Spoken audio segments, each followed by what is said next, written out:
Anakapalli MP doctor Satyavathi camp కార్యాలయంలో మీడియాతో మాట్లాడుతూ అనకాపల్లిలో తను పార్లమెంట్ సభ్యురాలిగా గత 5 సంవత్సరాలు చేసిన అభివృద్ధి చూసి ప్రతిపక్షం వారు మాట్లాడాలని సూటిగా విమర్శించారు. కొంతమంది తనను గెలిపించినట్లు కొన్ని సమావేశాల్లో చెప్పడం తనకు చాలా బాధాకరమని, అలా చెప్పకుండా చేసిన అభివృద్ధిని చూసి యువతకు ఆదర్శంగా నిలవాలని ఆమె హితం పలికారు. మార్కెట్ యార్డ్లో కన్వెన్షన్ హాల్ గురించి వాళ్ళు అడిగినప్పుడు మాత్రమే అనుకోకుండా అక్కడ సుబ్బారెడ్డి మేము వెళ్ళి చూడడం జరిగిందని, దాని మీద ఆరోపణలు వద్దని ఆమె తెలియజేశారు. అధినాయకత్వాన్ని తనకు భరోసా ఇచ్చిందని, రాజకీయంలో కొనసాగుతానని ఆమె స్పష్టం చేశారు. మరి 2024 మే 13వ తారీఖున అభ్యర్థులందరూ కూడా తమ అదృష్టాన్ని పరీక్షించుకోవడం కోసం ప్రజల ముందుకి వెళుతున్న తరుణం. అయితే మనం స్వతంత్రం వచ్చిన తర్వాత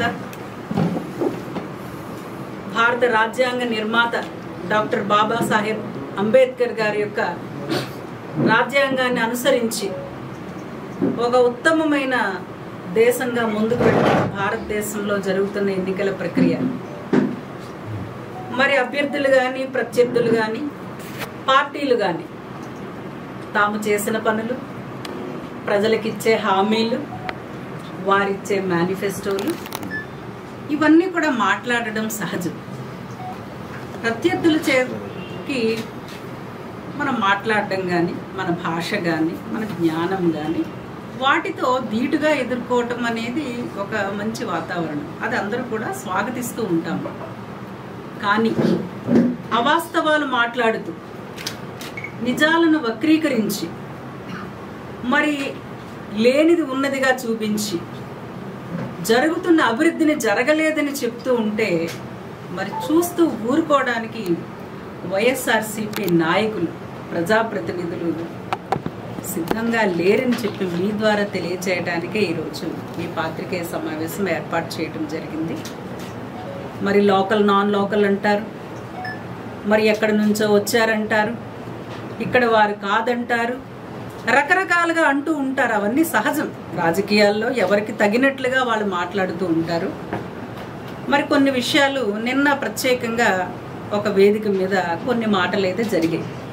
అంటే మనం భవిష్యత్తులో కూడా తప్పనిసరిగా ఖండనిస్తూనే ఉంటాం. ఎందుకంటే మనం చేతల ప్రభుత్వం, గౌరవ ముఖ్యమంత్రి గారి నేతృత్వంలో ఇచ్చిన హామీలని, మేనిఫెస్టోని ఒక భగవద్గీత, బైబిల్, ఖురాన్గా భావించి ఏదైతే హామీలు ప్రజలకు ఇచ్చామో వాటిని 99.9% కూడా నెరవేర్చి, ఇవ్వని హామీలను కూడా ఆయన ప్రజల కోసం అనేక సంక్షేమాలు చేసినటువంటి వైఎస్ జగన్మోహన్ రెడ్డి గారు, వైఎస్ఆర్సీపీ పార్టీ, ప్రభుత్వం కూడా ఇంచుమించు ఒక 2 పర్యాయాల నుంచి కేంద్ర నిధులు వస్తున్న ఏ సర్పంచ్ అయినా ఒక బిల్డింగ్ ప్రత్యేకంగా తన ఊరిలో తన గ్రామస్తుల కోసం గతంలో ఎక్కడైనా కట్టారా? ఈరోజు ప్రతి గ్రామంలో కూడా రైతు భరోసా కేంద్రం ఉంది. కొత్త బిల్డింగ్ అది ఊరికినే రాదు కదా. కనీసం ఒక 25 లక్షలు, 40 లక్షల వరకు కూడా వెల్నెస్ సెంటర్ ఉంది, సచివాలయం ఉంది, రైతు భరోసా కేంద్రం ఉంది, పేదలకు ఇళ్ళున్నాయి.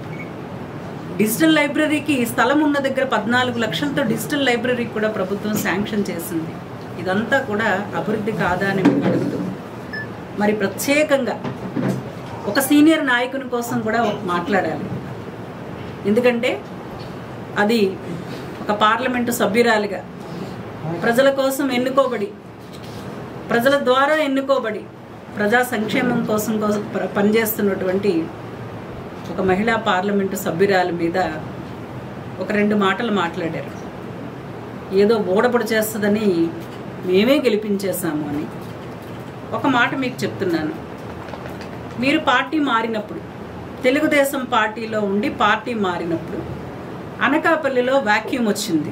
ఎవరు లేరు, ఆ పార్టీని లీడ్ చేయగలిగిన వారు ఎవరున్నారని అనుకున్నప్పుడు, మరి ఏదైతే అధినాయకుడి దగ్గరికి మీరు వెళ్ళి మళ్ళీ ఆ పార్టీలో జాయిన్ అయ్యారో ఆయనే మీ డాక్టర్ అమ్మని పిలిపించి మీకు అవకాశం ఇస్తాను ఆ పార్టీ నుంచి, ఎందుకంటే మీకు మంచి ప్రజాదరణ ఉంది, మీరైతే గెలుస్తారు, మీకు సేవాభావం కూడా ఉంది, తప్పనిసరిగా మీకు అవకాశం ఇస్తామని పిలవటం వాస్తవం కాదా? అంటే అప్పుడు మీరు గెలిపిస్తారని ఆ రోజు సీట్ ఇవ్వడానికి మీ అధినాయకుడు పిలిచారా? మీరు ఒక్కసారి రికలెక్ట్ చేసుకోవాలి. మరి గత ఎన్నికలలో నేనేమి వెళ్ళలేదు పార్టీ వైపు, కానీ నేను నా క్రమశిక్షణతో ఏదైతే పార్టీలో ఉన్నానో నా పని నేను చేసుకుంటూ వెళ్ళినప్పుడు, అమ్మ మీకు రాజకీయంగా ఇంట్రెస్ట్ ఉంది, ప్రజలకు ఏదో చేయాలనుకుంటున్నారు అని మా అందరి ఆరాధ్య దైవం గౌరవ ముఖ్యమంత్రి గారు జగన్మోహన్ రెడ్డి గారు పిలిపించి, మీకు ఇష్టం ఉంటే పార్లమెంట్ అభ్యర్థిగా పోటీ చేయడానికి అవకాశం ఇస్తారని చెప్పడం వాస్తవం కాదా? అది మీరు వెనకుంచి గెలిపిస్తారని కాదు. నేను ఆ రోజు చెప్పాను, నన్ను గతంలో ఎమ్మెల్యే అభ్యర్థిగా పిలిచారు, నేను పార్లమెంట్కి అయితే ప్రిపేర్డ్గా లేను అని అన్నప్పుడు, అమ్మ మీరు గెలుస్తారు, మేము సర్వే చేయించుకున్నాము, అందరు ఎమ్మెల్యేలు కూడా మీరైతే చాలా స్వాగతిస్తూ ఉన్నారు, ప్రజల్లో ఒక సర్వే ఆల్రెడీ మేము ఐపాక్ టీం సర్వే చేయించుకున్నాము, మీరైతే గెలుస్తారని పిలిపించడం, సీటు ఇవ్వడం వాస్తవం కాదా? అది వీరభద్రరావు గారు వెనకుంచి గెలిపిస్తారు అని ఆ రోజు ఏమీ మాకు మాట్లాడలేదు. అప్పటికే ఒక సర్వే చేయించుకొని మంచి వ్యక్తి, ప్రజల కోసం చేస్తారు అని మరి గౌరవ ముఖ్యమంత్రి వర్యులు పిలిపించటం వాస్తవం కాదా? ఎందుకంటే ప్రతి ఒక్కరి ఆఖరికి ఒక చిన్న బిడ్డ కాదు, ఒక అవ్వ తాత కాదు, అందరి ఆశీర్వాదం ఉంటుంది ఎలక్షన్లో గెలవటానికి. కానీ నా వల్లే అన్న ఒక అహంకారం అనేది ఎప్పుడు కూడా కరెక్ట్ కాదు. అది ఎప్పుడు గతంలో కూడా మీరు అనేక సార్లు మాట్లాడారు. అయితే మేము మా విజ్ఞతతో ఒక సీనియర్ నాయకునిగా మీరంటే గౌరవంతో ఏ రోజు కూడా మేము క్రాస్ చేయలేదు. కానీ పదే పదే మేము గెలిపిస్తేనే వాళ్ళు పదవి అనుభవించారు కాదు, అందరికీ గెలిపించింది గౌరవ ముఖ్యమంత్రి గారి పట్ల ప్రజలకున్న ఆదరణ. ఆయన ప్రజలలో ఆయన కుటుంబము, ఆయన తండ్రి గారు వైఎస్ రాజశేఖర్ రెడ్డి గారు ఏదైతే ప్రజలకు మంచి చేశారో, ఆయన నాయకత్వంలో తండ్రి బాటలో నడుస్తున్నారు, తండ్రి కంటే మిన్నగా చేస్తారు అని గౌరవ ముఖ్యమంత్రి గారు జగన్మోహన్ రెడ్డి గారి మీద ఉన్న అభిమానంతో ఫ్యాన్ గుర్తుకి అందరూ ఓటు వేసి వైఎస్ఆర్సీపీ ప్రభుత్వాన్ని, అభ్యర్థుల్ని అన్ని చోట్ల గెలిపించారు. అది మీరున్న చోట కాదు, మీరు లేని చోట కూడా గెలిపించారు. మీ వార్డులో ఎన్ని ఓట్లు వైసీపీకి వచ్చాయో ఒక్కసారి మీరు ఆత్మావలోకనం చేసుకోవాలని చెప్పి మరొక్కసారి నేను చెప్పడానికైతే నాకేమి అందులో వెనుకడిగేమి వేయటం లేదు. ఎందుకంటే పదే పదే మాట్లాడుతున్నారు. ఎందుకంటే రాబోయే రోజుల్లో కూడా ఒక సీనియర్ రాజకీయ నాయకునిగా ఇది మీకు తగదు. ఎందుకంటే అభ్యర్థులకి అందరూ బాసటగా నిలుస్తూ ఉంటారు. అందరూ సీనియర్ నాయకులు ఉంటారు, మిత్రులు ఉంటారు, పార్టీ అభిమానులు ఉంటారు. ఒక్కొక్కసారి అసలు కనీసం వ్యక్తి ఎవరో తెలియకుండా కూడా అనేక చోట్ల ఓటింగ్ జరుగుతూ ఉంటుంది. పార్లమెంటు స్థాయిలో నాకు అన్ని నియోజకవర్గాల్లో కూడా నాకు మెజారిటీ వచ్చింది, అన్ని నియోజకవర్గాల్లో కూడా. అంచేత మీ పాత్ర లేదని అంటం లేదు, కానీ నేనే గెలిపించాను, నా వల్లే ఎంపీలు అయిపోయారు, నా వల్లే ఎమ్మెల్యేలు అయిపోయారు అన్న భావన దయచేసి మీరు ఆ మనసులోంచి తీసుకోకపోతే భవిష్యత్తులో మీరు ఎవరితో అయితే వెళుతూ ఉన్నారో మరి వారు కూడా ఒక్కసారి హెచ్చరిక చేస్తూ ఉన్నాము. మీరు ఎవరికి సపోర్ట్ చేస్తారని చెప్పి మీరు ఎవరిని మీరు వెనకాల వేదిక మీద వేసుకున్నారో మరి భవిష్యత్తులో మరి ఒక్కసారి మీరు కూడా ఒక హెచ్చరికగా తీసుకోవాలని చెప్పి వారితో ఉన్నటువంటి కూటమి సభ్యులకి కూడా ఒక్కసారి మరి నేనైతే చెప్పదలుచుకున్నాను. అందరం చేస్తాం, ఎందుకంటే అది అధినేత మీద ఉన్నటువంటి నమ్మకంతో, అధినేత మీద ఉన్నటువంటి విశ్వాసంతో, ఆయనతో పాటు ఉన్న కుటుంబ సభ్యులుగా ఏదైనా పార్టీ అందరూ కూడా వారి సహాయ సహకారాలు ఇస్తూ ఉంటారు. ఇప్పుడు ఈరోజు నేను ముత్యాల నాయుడు గారికి పార్లమెంటు అభ్యర్థిగా ఆయనకి పోటీకి నిలిపింది వైఎస్ఆర్సీపీ ప్రభుత్వం. మరి నేను కూడా వెళుతూ ఉన్నాను, ఆయనతో పాటు వెళుతూ ఉన్నాను. ఎందుకంటే ముఖ్యమంత్రి గారి కోసం మన పార్టీ అధికారంలోకి రావాలని ప్రతి ఒక్కరు కూడా మనవంతు మన సహాయ సహకారాలు మరి అందిస్తూ ఉంటాము. ఫైనల్గా మరి భగవంతుని ఆశీస్సులు, ఆయన యొక్క అదృష్టము, ప్రజల యొక్క దీవెనలు అన్నీ కూడా కలిపి ఆ అభ్యర్థి విజయానికి కారకులు అవుతాయి. పదే పదే నేనే గెలిపించాను, నా చెప్పు చేతల్లో ఉండాలి అన్న మాట అయితే వెనక్కి తీసుకోవాలి. ప్రతి ఒక్కరూ కూడా ఆ స్థాయికి వచ్చారు అంటే వాళ్ళకి కూడా ఒక ఇండివిజువాలిటీ ఉంటుంది, ప్రజలకు చేయాలన్న ఒక సంకల్పం ఉంటుంది. నేను ఏది చెప్తే అది చేయాలి అన్న అహంకార ధోరణి మాత్రం సరి అయినది కాదు అని చెప్పి మరి మీ ద్వారా తెలియజేసుకుంటూ, గతంలో కూడా ఇంకొక విషయం మీద ఒక అనకూడని మాట, ఒక మహిళా పార్లమెంటు సభ్యురాల్ని, ఒక గౌరవప్రదమైన వ్యక్తిని, సమాజంలో ఒక గుర్తింపు పొందిన వ్యక్తిని ఒక అవమానకరమైన రీతిలో మీరు మాట్లాడడం జరిగింది. అయినా సరే మేము విజ్ఞత పాటించి సంయమనం పాటించి ఓర్పు వహించాము. కానీ మళ్ళీ నిన్న కూడా మీటింగ్లో అదే ప్రస్తావన తీసుకుని వచ్చారు. తప్పనిసరిగా క్లారిఫికేషన్ ఇవ్వాల్సిన అవసరం నాకు ఉంది కాబట్టి, నాదే బాధ్యత కాబట్టి మరి మీడియా మిత్రుల ద్వారా ఆ విషయాన్ని కూడా మీకు క్లారిఫికేషన్ ఇస్తున్నాను. ఎందుకంటే రైతుల కోసం ఆలోచిస్తున్న ఏకైక ప్రభుత్వం మా అందరి ప్రభుత్వం, జగన్మోహన్ రెడ్డి గారి ప్రభుత్వం. అదేవిధంగా రైతు కుటుంబం నుంచి వచ్చిన నేను, మా నాన్నగారు ఉద్యోగస్తులైనా కూడా మా నేపథ్యం అంతా కూడా తండ్రి గారి వైపు, తల్లి గారి వైపు కూడా రైతు నేపథ్యం. నాకు వచ్చిన పేషెంట్స్ కూడా ఎక్కువ మంది మరి ఇది మన అనకాపల్లి అంతా కూడా రూరల్ ప్రాంతం. రైతులు, బెల్లం పండించే రైతులు, చెరుకు సాగు చేసే రైతులు. మరి మీకు తెలుసు, ఇంక్యుబేషన్ సెంటర్ ఎవరు అడిగితే తీసుకుని వచ్చాను. భవిష్యత్తులో బెల్లంకి డిమాండ్ లేదు, మార్కెట్ చూస్తే కుదేలైపోతూ ఉంది. మరి ఒక ఇంక్యుబేషన్ సెంటర్ తీసుకుని వస్తే మరి ఆ బెల్లం ఉప ఉత్పత్తులతో వారికి మంచి గిట్టుబాటు ధర వస్తుందని ఇంక్యుబేషన్ సెంటర్ 3.8 కోట్లతో అప్పుడే పూర్తి చేసే నిర్మాణాన్ని మనం ప్రారంభోత్సవం కూడా చేసుకుని ఉన్నాము. అనకాపల్లికి రైతుల కోసం వారు అడిగారు. యాక్చువల్గా మార్కెట్ యార్డ్లో రైతులకి సమావేశాలు ఏర్పాటు చేసుకోవడానికి. ఎందుకంటే ఎంపీ ల్యాడ్స్ నుంచి మనం కమ్యూనిటీ హాల్స్ ఇస్తూ ఉంటాం, అది అందరూ జగమెరిగిన సత్యం. ఎంపీ నిధుల నుంచి రైతుల కోసం ఒక భవనాన్ని వాళ్ళు ఏర్పాటు చేయమని అడిగినప్పుడు సరే అయితే మనం పెద్దదిగానే మనం ఏర్పాటు చేద్దాం. ఎందుకంటే నాకు ఇంట్రెస్ట్ మెకనైజ్డ్ కల్టివేషన్ కానీ, రీసెర్చ్ కానీ, రైతులు పారిశ్రామికవేత్తలుగా ఎదగాలని, భవిష్యత్తులో యువత కూడా మరి వ్యవసాయ ఆధారితంగా, ఎందుకంటే వెస్టర్న్ కంట్రీస్లో అన్నీ కూడా ఇండస్ట్రీసే కాదు, ఫుడ్ టెక్నాలజీ వల్ల కూడా చాలా కూడా ఎంతో డెవలప్ అయిన కంట్రీస్ కూడా ఉన్నాయి. సో అందువల్ల ఏంటంటే దానికి రీసెర్చ్ సంబంధించి వాళ్ళకి రైతులకి ఒక కమ్యూనికేషన్ స్కిల్స్ కానీ, లేకపోతే రైతుల్ని పారిశ్రామికవేత్తలుగా తీర్చిదిద్దే అవకాశాలు కానీ, వారికి యూనివర్సిటీస్ నుంచి పిలిపించి వాళ్ళకి క్లాసులు, సదస్సులు కానీ ఏర్పాటు చేయాలని ఒక మంచి స్థాయి కమ్యూనిటీ హాల్ ఇస్తానని మాట ఇవ్వటం జరిగింది. ఇది 2022లో జరిగింది. ఆ తర్వాత నేను ఒకసారి వెళ్ళి చూస్తే వాళ్ళు చూపించిన స్థలం అనుకూలంగా లేదు. యాక్చువల్గా నాకు ఒక 2 సెంట్లో 3 సెంట్లో చాలా చిన్నది. మనకి ఏదైతే ఇప్పుడు మార్కెట్ యార్డ్ భవనం ఉందో, మార్కెట్ యార్డ్ కాదు, మార్కెట్ కమిటీ భవనం ఎదురుగా చూపించారు. నేను అన్నాను, నా ఉద్దేశం వేరు, చక్కగా రైతుల కోసం. ఎందుకంటే రైతులు అంటే చాలా మంది మనకి వేల సంఖ్యలో ఉంటారు మన ప్రాంతం అంతా కూడా. సో అంతమంది కోసం అయితే ఈ స్థలం అయితే సరిపోదు. అందుచేత నేను వేరే ఆల్టర్నేట్ చూసి మీకు ఒక 50 లక్షలతో ఒక చిన్న హాల్ అయితే నిర్మాణం చేస్తాను. దాంట్లో ఒక 50 లక్షలు అయితే సరిపోతుంది. పెద్దది మీరు అనుకున్నంత పెద్దదైతే ఇక్కడ అవ్వదు అని చెప్పి ఆ రోజే దాన్ని క్యాన్సిల్ చేయటం జరిగింది. 2022లో మనం అనుకున్న తర్వాత నేను విజిట్ చేయటం జరిగింది. అసలు ఎట్లాగుంది, ఎందుకంటే కేవలం రోడ్ అది ఉంది అన్న మార్గంతోనే మనకు పెద్దదైతే బాగుంటుందని చెప్పి అనుకున్నాం. అది కూడా రైతుల కోసం, రైతు సదస్సుల కోసం, రైతులకు మీటింగ్స్ కోసము, భవిష్యత్తులో ఇంకా కూడా దాన్ని మంచిగా ఉజ్వలంగా రైతుల భవిష్యత్తుని తీర్చిదిద్దడం కోసం మార్కెట్ కమిటీ వారు అడిగిన దాని మీద ఇవ్వడం జరిగింది.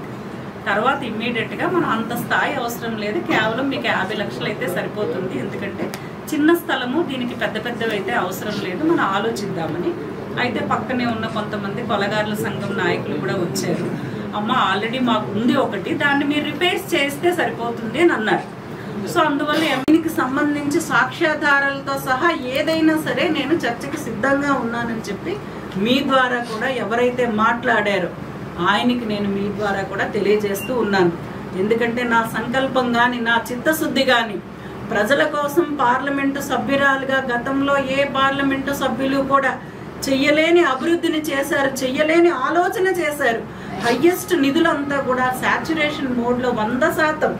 నాకున్న నిధులు 25 కోట్లు ప్లస్ నా ముందు ఎంపీ గారు అక్కడి నుంచి ట్రాన్స్ఫర్ అయినటువంటి 9.8 crores ఆఖరి రూపాయితో సహా ప్రజల కోసం ఎంపీ నిధులని ఖర్చు పెట్టిన ఏకైక పార్లమెంటు సభ్యురాలు మీ పార్లమెంటు సభ్యురాలు. అనకాపల్లి నుంచి మొట్టమొదటి మహిళా పార్లమెంటు సభ్యురాలుగా గెలిచి అత్యధిక మెజారిటీ ప్రజలు ఇచ్చి గౌరవ ముఖ్యమంత్రి గారు ఆశీర్వదించి పార్లమెంట్లో కూడా సమస్యల మీద అనేక సార్లు గళమెత్తిన మీ పార్లమెంటు సభ్యురాలు. దీనిలో అనేది వేరే మాట కానీ, ఏదైనా వక్ర భాష్యమైన, ఏదైనా ఒక వేరే పదం మాట్లాడినా సరే భవిష్యత్తులో మరి దీనికి తీవ్ర పరిణామాలు ఎదుర్కోవాల్సి వస్తుందని చెప్పి, ఎందుకంటే మాట పడడానికి ఇక్కడ ఎవరు కూడా సిద్ధంగా లేరు. అనకూడని మాట అయినా, అనకూడని విషయాల మీద అసందర్భమైన మాటలు మాట్లాడినా తప్పనిసరిగా ఈ రకంగానే ప్రతిస్పందించాల్సి వస్తుందని చెప్పి మీకు తెలియజేసుకుంటూ, దాని తర్వాత కన్వెన్షన్ సెంటర్ కట్టాలి అన్న సంకల్పం వాస్తవం. కానీ మార్కెట్ యార్డ్లో స్థలం ఎప్పుడైతే తక్కువగా ఉందో ఇంకా అక్కడ ఆ 2022లోనే ఆ ప్రపోజల్ వెంటనే మనం వెనక్కి తీసుకున్నాము. తర్వాత పుత్తూరు దగ్గర ఎక్కడైతే అక్కడ పాండ్ లారస్ వాళ్ళు డెవలప్ చేస్తున్నారని తెలుసుకున్న తర్వాత ఒకవేళ అక్కడ ఏదైనా అనకాపల్లికి ఒక మంచిది మీటింగ్ హాల్ లాగా, అంటే కలెక్టర్ గారు స్థాయి మనకి భవిష్యత్తులో ఎవరైనా అధికారులు వస్తే కూడా మనకి ప్రభుత్వ పరంగా బిల్డింగ్ ఉండాలని చెప్పేసి మనం అక్కడ కూడా ప్రపోజల్ తీసుకున్నాము. అయితే దాన్ని ఫిల్ చేశారు కదా, చాలా వరకు లో లయింగ్ ఏరియాని ఫిల్ చేయడం వల్ల కన్స్ట్రక్షన్ కాస్ట్ చాలా పెరిగిపోతుందని చెప్పి అధికారులు చెప్పిన తర్వాత ఫైనల్గా ఈరోజు మనం శంకరం గ్రామంలో ఈరోజు 150 లక్షలతో గురజాడ సెంటర్ ఆఫ్ కల్చర్ అని చెప్పి మనం ఒక సెంటర్ ఆఫ్ కల్చర్ని ఆల్రెడీ దానికి శంకుస్థాపన చేశాము. టెండర్ అయిపోయింది, ఏజెన్సీ ఖరారు అయిపోయింది, వర్క్ మొదలైంది. దీన్ని పట్టుకుని ఈరోజు అసందర్భంగా మన నిన్నటి మీటింగ్లో ఏదో చాలా ఎగతాళి చేస్తున్నట్టు మాట్లాడిన మాటలు భవిష్యత్తులో ఎప్పుడు కూడా పునరావృతం కాకూడదు అని చెప్పి ఈరోజు నేను మీ ద్వారా ఖండనిస్తూ ఉన్నాను. ఈరోజు ఏదైతే గురజాడ సెంటర్ ఆఫ్ కల్చర్ అని కూడా ఎందుకు పెట్టాము అంటే అది 500 సీటింగ్ కెపాసిటీతో, అది ఒక మల్టీ మోడల్ హాల్. ఎందుకంటే అది అఫీషియల్ మీటింగ్స్ అవుతాయి. ఎప్పుడైనా మ్యారేజెస్ అవి అయినా సరే ఎవరైతే మన ఉడా కానీ ఎవరికైనా డెవలప్మెంట్ కానీ మెయింటెనెన్స్ కూడా ఇవ్వాలని కలెక్టర్ గారు మేము ఆలోచన చేశాము. ఎందుకంటే గవర్నమెంట్ స్థలం ఇవ్వాలి కాబట్టి. సో కలెక్టర్ గారు అన్నారు తర్వాత మెయింటెనెన్స్ మనం జాగ్రత్తగా ఉడా కానీ లేదు మన కలెక్టర్ గారి ఆధ్వర్యంలో మెయింటెనెన్స్ చేద్దామని చెప్పడం. సెంటర్ ఆఫ్ కల్చర్ అని ఎందుకు పెట్టామంటే కేంద్ర ప్రభుత్వం నుంచి భవిష్యత్తులో దానికి ఇంకా నిధులు తేవడానికి అవకాశం ఉంది. నేను ఎంపీ నిధులు ఇచ్చినా కూడా దాన్ని ఇంకా కూడా, ఎందుకంటే గురజాడ వారు మనకి, ఎందుకంటే పుట్టిన గ్రామం ఎస్రాయవరం, గురజాడ జన్మస్థలం ఎస్రాయవరం, మన ప్రాంతానికి మరి మన రాష్ట్రానికే పేరు తెచ్చిన మరి గురజాడ వారు అనకాపల్లి కళలకి ఎంతో పుట్టినిల్లు. అనేక సాంస్కృతిక కార్యక్రమాలకి కానీ కవులకి కానీ రచయితలకు కానీ సాహితీవేత్తలకు కానీ ఏదైతే మాట్లాడారో ఆ వ్యక్తి కూడా మరి పలుకే బంగారమాయే అని చెప్పి మరి ఏదో ఒక రచన చేసి మరి ఆయన కూడా ఖ్యాతి తెచ్చుకుని ఉన్నారు. అటువంటి సాహితీవేత్త పేరుతో నిర్మిస్తున్నటువంటి ఒక కళా కేంద్రానికి ఈరోజు వక్ర భాష్యం చెప్పి అవమానకరంగా మాట్లాడి ఈరోజు సభలో హేళన చేసిన మీ పలుకులు ఏమైతే ఉన్నాయో దయచేసి భవిష్యత్తులో ఏం చేశారు అన్న మాట కాదు, ఏం చేశానో కళ్ళు మూసుకొని కూర్చున్నారా మీరు అనకాపల్లిలో అని చెప్పి ఈ వేదిక ద్వారా నేను ఈ ప్రెస్ మీట్ ద్వారా మిమ్మల్ని ప్రశ్నిస్తూ ఉన్నాను. ఏదైతే ఎన్టీఆర్ గ్రౌండ్ అని చెప్పి మీరు పేరు పెట్టి అక్కడ చేశారు, ప్రతి ప్రజాప్రతినిధి చేస్తారు, ప్రతి ఒక్కరికి టెన్యూర్లో కూడా ఒక్కొక్కరు ఒక పని చేస్తారు. మరి దాన్ని ఎప్పటికీ నేనే చేశాను కాదు, ప్రతి ఒక్కరికి అవకాశం వస్తుంది. మీరు చేశారు కాబట్టి 30 సంవత్సరాలు రాజకీయంలో ఉన్నారు, ప్రజలు ఆశీర్వదించారు. ఇవాళ ఏమి చేయకుండా చేస్తున్న వాళ్ళని ఆపే ప్రయత్నం కూడా గతంలో జరిగింది అని మీరు మర్చిపోకూడదు. మెడికల్ కాలేజ్ ఎందుకు అనకాపల్లికి ఎవరు శాంక్షన్ తీసుకొచ్చారు? మీ పార్లమెంట్ ప్రతినిధి మీ సత్యవతమ్మ గారు ముఖ్యమంత్రి గారిని రిక్వెస్ట్ చేసి అటు పాడేరులోను ఇటు విశాఖపట్నంలోని ఉంది కదమ్మా 2 చోట్ల అంటే లేదు, అనకాపల్లికి చాలా అవసరం, రూరల్ ప్రజలు వీళ్ళకి ఒక టెర్షరీ కేర్ వైద్యాలయం ఉండాలి అని చెప్పి మెడికల్ కాలేజ్ శాంక్షన్ చేసి దాన్ని RARSలో ముఖ్యమంత్రి గారి చేత శంకుస్థాపన చేస్తే ఎవరి వల్ల ఎవరి చేత కేసులు పెట్టించబడి వెనక ఎవరి హస్తం ఉందో అందరికీ కూడా తెలుసు. మెడికల్ కాలేజ్ ఇక్కడి నుంచి ఎందుకు తరలిపోయిందో రకరకాలుగా. మరి అదే నంద్యాల RARSలో, నంద్యాల పార్లమెంట్లో కూడా నంద్యాలలో RARSలోనే పెట్టారు. ప్రభుత్వం మన కోసం పోరాడింది. ఎందుకంటే ప్రజలకి దగ్గరలో అందుబాటులో మెడికల్ కాలేజ్ ఉండాలి. ఎందుకంటే ఎక్కడో ఊరికి దూరంగా ఎక్కడో కొండల్లో పెడితే వైద్యం కోసం వెళ్ళరు. కాలేజ్ అయితే సక్సెస్ అవుతుంది కానీ మరి దానికోసం పెట్టిన 500 పడకల హాస్పిటల్ అయితే మరి పేషెంట్స్ ఎవరు రారు, వాళ్ళకి అందుబాటులో ఉండాలని చెప్పి మనం దాన్ని ఫైనల్ చేసాం. ముఖ్యమంత్రి గారు కూడా దానికోసం మళ్ళీ ఒక అడ్వకేట్ని పెట్టి కేసుకు మనం ఫాలోఅప్ చేసాం. నంద్యాల వాళ్ళు దాన్ని సాధించారు. ఇక్కడ ఆల్టర్నేట్ 50 ఎకరాలు ఇస్తే దానికి కూడా కోర్టులో కేసులు వేయించి అని అట్లా సాగదీస్తూ ఉంటే అప్పుడు నిర్ణయం తీసుకోవాల్సి వచ్చింది. ఎందుకంటే మన జిల్లాకి ఎక్కడో దగ్గర అట్లీస్ట్ మనకి దగ్గరలో మాకురపాలెం దగ్గరైనా ఉంటుంది అని చెప్పి మన కాలేజ్ పోకుండా మనం కాపాడుకోవడం జరిగింది. అది నర్సీపట్నంకి ఎలాగ మారిపోయిందో దాని వెనక ఎవరు ఉన్నారో, అభివృద్ధి నిరోధకులు ఎవరో ప్రజలందరూ కూడా గమనిస్తూనే ఉన్నారు. ప్రజలందరికీ కూడా తెలుసు. ఎన్టీఆర్ మార్కెట్ యార్డ్లో మహిళా క్రీడాకారుల కోసం 70 లక్షలతో పార్లమెంటు నిధులతో డార్మెటరీ ఆల్రెడీ పూర్తి చేశాము. దానికి ఇప్పుడు పెయింట్స్ వేస్తున్నారు. దానికి ఓపెనింగ్ కూడా చేయటం జరిగింది. 25 లక్షల CSR నిధులు గ్రౌండ్ డెవలప్మెంట్ కోసం, అన్ని స్పోర్ట్స్ కోసం పిల్లలందరూ కూడా భవిష్యత్తులో మన ముఖ్యమంత్రి గారి ఆశయాలకి అనుగుణంగా మరి పిల్లలందరూ కూడా భవిష్యత్తులో మంచి క్రీడాకారులుగా ఎదగాలని 25 లక్షలు ఆల్రెడీ CSR నిధులు తేవటం జరిగింది. మరి అలాగే పార్క్ డెవలప్ చేసాం, మనం శాంతి పార్క్ డెవలప్ చేసాం. 2 హాస్టల్స్ భవిష్యత్తు తరాలు ఏదైతే ఇల్లు విడిచిపెట్టి పేరెంట్స్ని విడిచిపెట్టి హాస్టల్లో ఉన్న పిల్లలకి లేదా పిల్లలకి కనీసం ఒక స్టడీ హాల్ కూడా లేదు, వాళ్ళకి 20 లక్షలతో BC హాస్టల్లో వాళ్ళ స్టడీ హాల్ కడుతున్నాం. SC హాస్టల్లో 20 లక్షలతో స్టడీ హాల్ నిర్మాణం జరుగుతూ ఉంది. ఇంకొక 5 లక్షలతో SC హాస్టల్లో రిపేర్ జరుగుతూ ఉంది. బొజ్జన్నకొండ 7.5 కోట్లు ఇవాళ సెంట్రల్ ఫండ్ తీసుకొని వచ్చి మీ పార్లమెంటు సభ్యురాలు డెవలప్ చేశారు. ఆల్రెడీ నెలాఖరికి మనకి బిల్డింగ్ పూర్తి చేసి మనకి అప్పచెప్తూ ఉన్నారు. రోడ్డు 1.5 రోడ్డు వేసాం, ఎందుకంటే టూరిజం డెవలప్ చేయాలని. ఇవాళ 1.5 అక్కడ కన్వెన్షన్ సెంటర్ అక్కడ నిర్మాణం జరుగుతూ ఉంది. మరి అంబేద్కర్ కోసం మరి కొనతాల రామకృష్ణ గారు కూడా ఏదో అన్నారు, లైబ్రరీ అనకాపల్లిలో ఒక లైబ్రరీ ఇస్తాను. Already library construction already foundation stone వేయటం జరిగింది. 90 లక్షల కోల్ ఇండియా CSR నిధులు మీ పార్లమెంటు సభ్యురాలు తీసుకొని వచ్చి మనకి బైపాస్ దగ్గర నిర్మాణానికి ఆల్రెడీ భూమి పూజ చేసి ఆల్రెడీ వాళ్ళు ఫస్ట్ ఫేజ్లో అమౌంట్ కూడా రిలీజ్ చేసి 90 లక్షల్లో G+2 బిల్డింగ్ మనం అనకాపల్లి జిల్లా కేంద్రంగా మనం ఒక సెంట్రల్ లైబ్రరీని కూడా మనం ఆల్రెడీ అది శాంక్షన్ అయిన నిర్మాణానికి మనం శంకుస్థాపన కూడా చేసేసాం దానికి.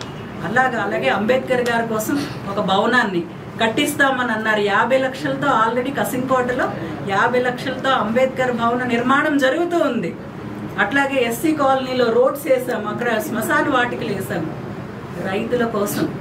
మరి మొన్న సీతానగరం అక్కడ ఏదో గ్రాయిన్స్ కోసం కూడా విజిట్ చేయడానికి జరిగింది. మీకు ఒక విషయం చెప్పాలి, ఎందుకంటే MP ల్యాడ్స్ నిధులలో రిపేర్స్ కోసం ఖర్చు పెట్టడానికి అవకాశం లేదు. ఫస్ట్ ప్రయారిటీగా అదే నేను టేకప్ చేయడానికి నా సంకల్పం, ఎందుకంటే రైతుల కోసం నాకున్న అభిమానం, ప్రేమ అలాంటిది. సో మనకి బైవరం చెరువు ఆ గేట్లు ఎవరు బాగు చేశారు? ఏషియన్ పెయింట్స్కి లెటర్ ఇస్తే 11 లక్షలు దాన్ని శాంక్షన్ చేసి బైవరం గేట్లు రిపేర్ చేయించి ఇవాళ అక్కడ ఎప్పుడు కూడా వ్యవసాయం మర్చిపోయి సరుగుడు వేసుకున్న రైతులందరూ కూడా ఇప్పుడు వరి పండిస్తూ ఉన్నారు. అందరూ ఆశ్చర్యపోయారు, ఇంత చెరువు ఉందా ఇక్కడ అని. దాన్ని మరమ్మతులు చేయించి బైవరం చెరువుకి గేట్లు పెట్టించాం. తోటాడ మీ యువ నాయకులకు తెలుసు, ఇద్దరం కలిసే వెళ్ళాము ఆ రోజు తోటాడ గేట్లు చూడటానికి.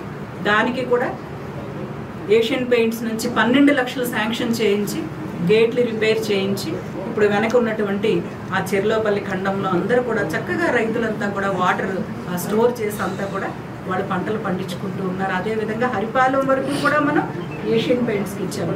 ఇప్పుడు ఏషియన్ పెయింట్స్ ప్రస్తావన ఎందుకు తీసుకొని వచ్చానంటే, ఏషియన్ పెయింట్స్ వారిని స్వయంగా నేను నాతో పాటు ఏషియన్ పెయింట్స్ CSR HRని తీసుకొని వెళ్ళి స్థానిక నాయకులను తీసుకొని వెళ్ళి అటు సీతానగరం గ్రాయిన్, వెంకుపాలెం గ్రాయిన్, ఎల్లయ్య కాలువ ఆ స్టార్టింగ్ పాయింట్ గుండాల జంక్షన్ దగ్గర ఉన్నదంతా కూడా ₹1 కోటి ఎస్టిమేట్ వేసి నెక్స్ట్ ఇయర్ బడ్జెట్లో మేడం గారు కరోనా టైంలో మనం కొంత CSR నిధులు మనం వేరే అవసరాలకు ఇవ్వడం జరిగింది. నెక్స్ట్ ఇయర్ ఫండ్స్లో మీకు తప్పనిసరిగా ఇవన్నీ ఎందుకంటే వాళ్ళు ఇరిగేషన్ ప్రాజెక్ట్స్ చేస్తారు ఏషియన్ పెయింట్స్ వాళ్ళు. ఆల్రెడీ వాళ్ళకి లెటర్ ఇవ్వటం, వాళ్ళు నెక్స్ట్ ఇయర్ బడ్జెట్లో దాన్ని శాంక్షన్ చేస్తానంటాం వాస్తవం కాదా? మీకు ఫొటోస్తో సహా నేను చూపిస్తాను. ఏదైతే ఏషియన్ పెయింట్స్ ప్రతినిధులను కూడా తీసుకొని వెళ్ళాం.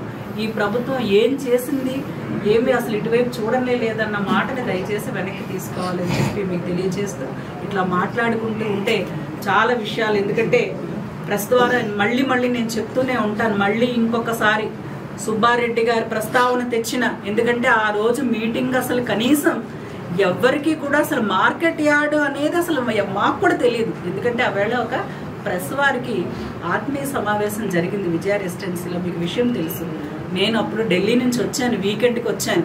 వస్తే ప్రెస్ మీట్ అవుతుందంటే అమ్మ మీరు కూడా రండి అని, ఎందుకంటే జిల్లా పార్టీ అధ్యక్షుల ఆధ్వర్యంలో సుబ్బారెడ్డి గారు అందరికీ కూడా ప్రెస్ వారికి ఏదైనా సమస్యలు ఉన్నాయా, వారికి ఏదైనా ఉంటే ముఖ్యమంత్రి గారి దృష్టికి తీసుకుని వెళ్ళి దాన్ని పరిష్కారం దిశగా అన్న ఆత్మీయ సమావేశం మీ అందరికీ తెలుసు. ఆ రోజు అందరు అక్కడికి వచ్చాము. మీరు ఏదో స్థలాల సమస్యలు కానీ అక్రిడిషన్ కార్డ్స్ సమస్యలు చెప్పుకున్నారు. ఆ తర్వాత బయటకు వచ్చిన తర్వాత ఆయన SP గారితో ఏదో మాట్లాడాల్సి ఉంది సుబ్బారెడ్డి గారు. మాట్లాడాల్సి ఉండేటప్పుడు వాళ్ళు ప్రైవేట్ హోటల్స్కి వాళ్ళు రారు కాబట్టి, ప్రభుత్వ అధికారులు కాబట్టి, వాళ్ళ దగ్గరలో ఏదైనా గవర్నమెంట్ బిల్డింగ్స్ ఉన్నాయా అన్న టైంలో అక్కడికక్కడక్కడ డిస్కషన్ ఏంటంటే, అయితే పలకా రవి వాళ్ళ వైఫ్ అప్పటికి ఇంకా sitting market committee chairman, so అది మనకి ప్రభుత్వ భవనం కిందే వస్తుంది కాబట్టి అక్కడికైతే ఎస్పీ గారు వస్తారని చెప్పి వాళ్ళు మాట్లాడారు. నేను సరే అయితే గౌరవప్రదమైన వ్యక్తి, ఉత్తరాంధ్ర జిల్లాల కోఆర్డినేటర్, మనకి పార్టీ ప్రతినిధి ఆయనతో పాటు మర్యాదపూర్వకంగా వెళ్ళాము. వాళ్ళేదో వాళ్ళ విషయాలు వాళ్ళు మాట్లాడుకున్న తర్వాత మనం బయటకు వచ్చి వెళ్ళిపోయాము. ఆ రోజు కూడా ఇదే విషయం మీద అసందర్భంగా మాట్లాడారు. మళ్ళీ అదే ప్రస్తావన ఇవాళ అసలు లేని విషయం మీద, అసలు అక్కడ కమ్యూనిటీ హాల్ కాదు కన్వెన్షన్ సెంటర్ అన్న ప్రస్తావనే లేదు. ఎందుకంటే అసలు అక్కడ అదే మూమెంటే లేదు. దాన్ని నేను తీసుకుని వెళ్ళి సుబ్బారెడ్డి గారికి చూపించేసి, రైతుల భూములు అంత పెద్ద వ్యక్తిని మీరు అసలు అంత మాట మాట్లాడడానికి అసలు మీకు నోరు ఎలా వచ్చింది?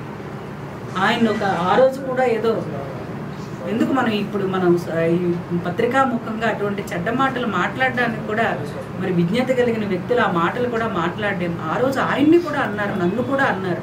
మళ్ళీ నిన్న కూడా ప్రస్తావన భూములు నిజంగా ఆ స్థాయి వ్యక్తులు మనకి విశాఖపట్నంలోని అనకాపల్లిలోని భూములు కాచేయడానికి వాళ్ళ గౌరవం ఏంటి, ఆ వ్యక్తులు ఏంటి, వాళ్ళ స్థాయి ఏంటి.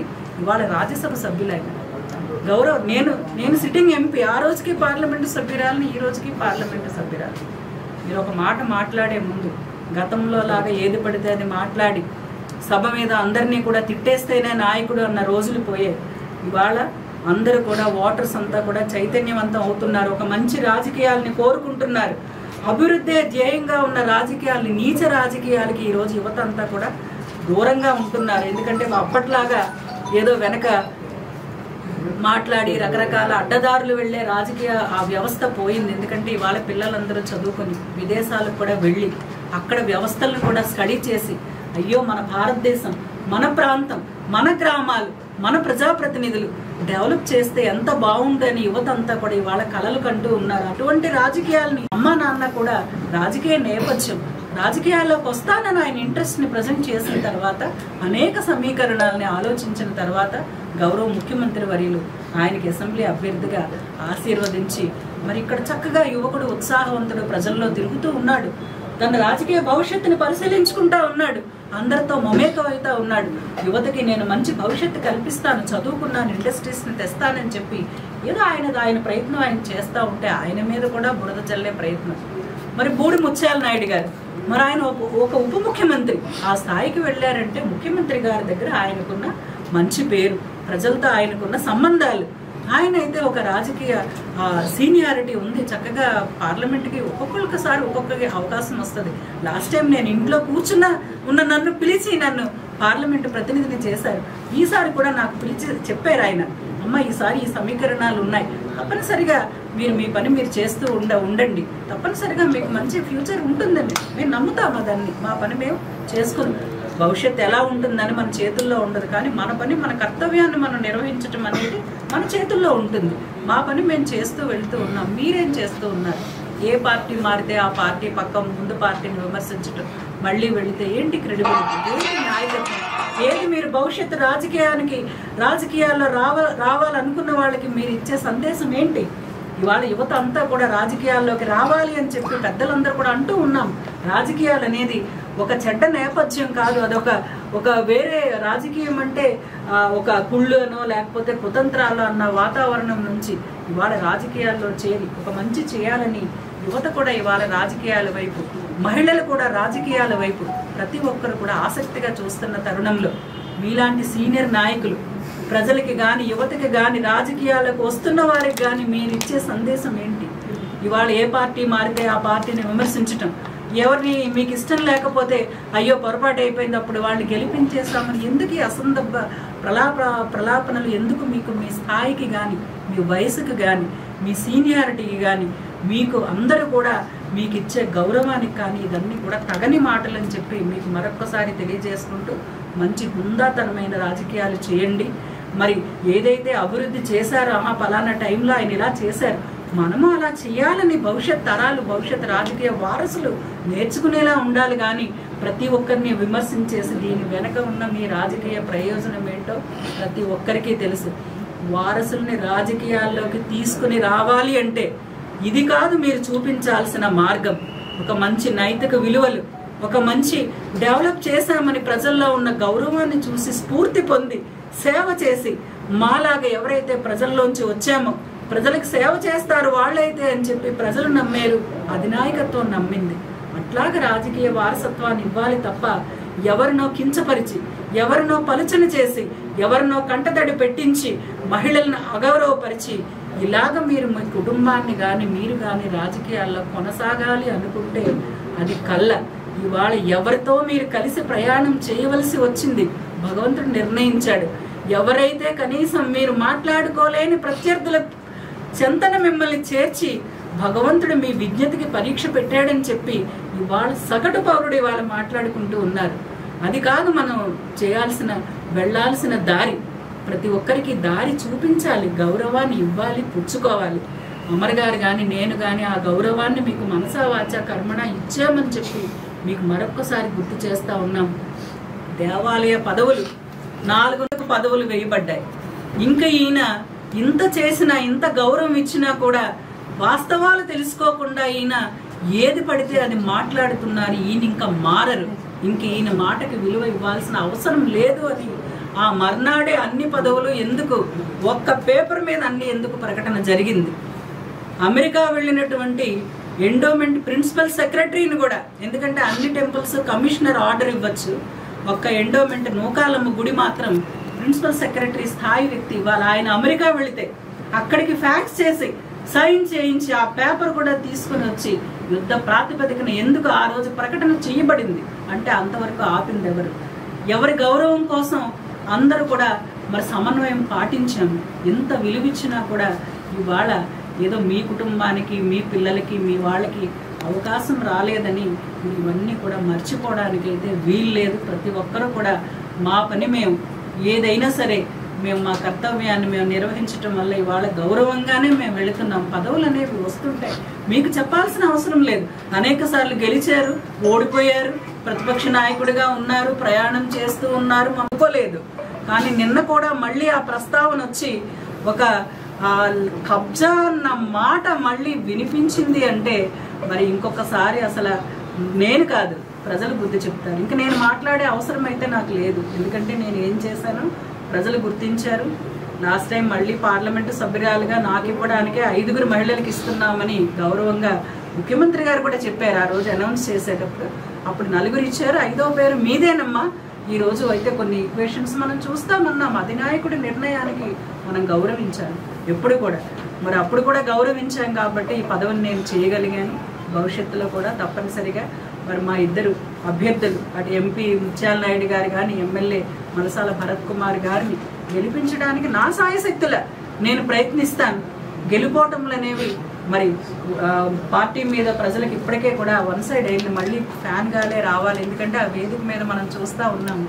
రేపు పొద్దున ఎవరు దాన్ని లీడ్ చేస్తారో, ఎప్పుడైనా ఒకవేళ అవకాశం వస్తే ఎవరుంటారు అక్కడ చెప్పండి మనం అనుకోవడానికి? ఎవరు దానికి తర్వాత లీడ్ చేస్తారు? ఇప్పుడే ఇన్ని మాటలు మాట్లాడుతున్నారు, నా చెప్పు చేతల్లా ఉండాలి, నా దగ్గర ఉండాలని. నిజంగా రేపు పొద్దున ఈ 3 పార్టీల కూటమిలో మరి ఎవరు రాజకీయం చేస్తారు?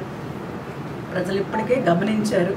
చక్కగా మనం ఒక దగ్గరే ఉత్తరాంధ్ర పోరాట కమిటీ అని కాదు, మరి స్టీల్ ప్లాంట్ కోసం కానీ, ఉత్తరాంధ్ర సమస్యల కోసం కానీ, సుజల స్రవంతి కోసం కానీ నేను మాట్లాడాను పార్లమెంట్లో.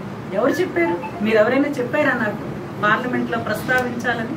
మేము ప్రస్తావించాను. ఉత్తరాంధ్ర సుజల స్రవంతి, దానికి ఇన్ని లక్షల ఎకరాలకి నీరు అందుతుంది, సాగునీరు, తాగునీరు. వైఎస్ రాజశేఖర రెడ్డి గారు మీకు ఆ వీడియో నేను ఈరోజు పంపిస్తాను. హిందీలో మాట్లాడాను నేను. ఈ ఒక్క సబ్జెక్ట్ కూడా హిందీలో నేను దాని మీద మాట్లాడి మాకు చిత్తశుద్ధి ఉంది. కరోనా కష్టకాలాన్ని మరిచిపోయినట్లుగా నటిస్తున్నారు అందరూ ఇళ్లకే పరిమితమై, వ్యవస్థలు కుదేలై, అనేక ఆర్థిక సంక్షోభం వచ్చి ప్రజలందరికీ కూడా ఎలా మాట్లాడినా మరి సత్యవతి అన్నా నేను ఎప్పుడు ఏమో అనుకోను. కానీ ఒక పార్లమెంటు సభ్యురాలి హోదాలో ఉన్నప్పుడు మరి కనీసం పార్లమెంటు సభ్యురాలు ఏం చేశారో లేకపోతే ఏం చేసి ఆమె అని అంటాం కాదు, అది ఆ భాష కానీ ఆ విధానం కానీ మరి రాజకీయ వ్యవస్థలో మనం భవిష్యత్ తరాలకి ఒక రోల్ మోడల్గా ఉండాలి అని ఇవాళ సత్యవతమ్మ గారిని ప్రతి ఒక్కరు కూడా మిమ్మల్ని చూసి రాజకీయాల్లోకి రావాలని చాలామంది అనుకుంటున్నారు. ఎందుకంటే ఇంత చక్కగా ఇలా కూడా చేయొచ్చా రాజకీయాలని చెప్పి, ఇలాగ కూడా అభివృద్ధి చేయొచ్చా అని ఇంత సింపుల్గా ఉంటూ కూడా ఇంతమంది ఎమ్మెల్యేలను కలుపుకుంటూ ఎవరితో కూడా మాట పడకుండా ఎక్కడ కూడా సంయమనం పాటిస్తూ, ఇది నేను భవిష్యత్ తరాలకి రాజకీయాల్లోకి వచ్చే వాళ్ళకి నేనిచ్చే మార్గం. మీరేమిచ్చారు? బాబోయ్ రాజకీయాలు వద్దు మాకు, ఇంకెవరు మేము అటువైపు తొంగి చూడకూడదు అన్న ప్రజెంటేషన్ మీరు ఇచ్చారు. రాజకీయాలు ఎవరో ఒకరి సొత్తు కాదు, ప్రజల కోసం హృదయంలోంచి ప్రజలకి ఎవరైతే చేయాలని సంకల్పం పొందారో వారికి భగవంతుడే వెతుక్కుంటూ అవకాశం ఇస్తాడు, ఒక దారి చూపిస్తాడు అని నమ్మిన వాళ్ళం మేము. తప్పనిసరిగా భవిష్యత్తులో కూడా మా రాజకీయ ప్రయాణం కొనసాగుతూ ఉంటుంది అని చెప్పి మరి మీ ద్వారా ఇంకొకసారి తెలియజేసుకుంటూ ఈ పాత్రికేయ మిత్రులందరికీ మరొక్కసారి నా ధన్యవాదాలు తెలియజేసుకుంటూ ఉన్నాను.